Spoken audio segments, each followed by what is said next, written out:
You ask Tiger to calculate. This deals with linear inequalities with one unknown. The final result is x greater than 8. Let's solve it step by step. Group all constants on the right side of the inequality. Add 11 to both sides.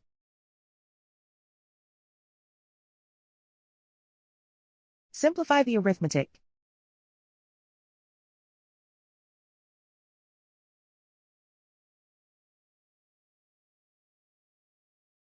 Isolate the x.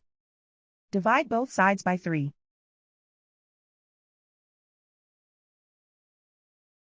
Simplify the fraction.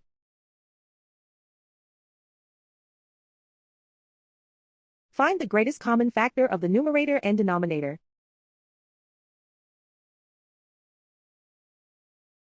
Factor out and cancel the greatest common factor.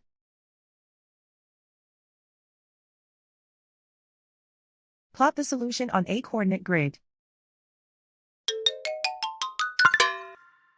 And so the final result is x greater than 8.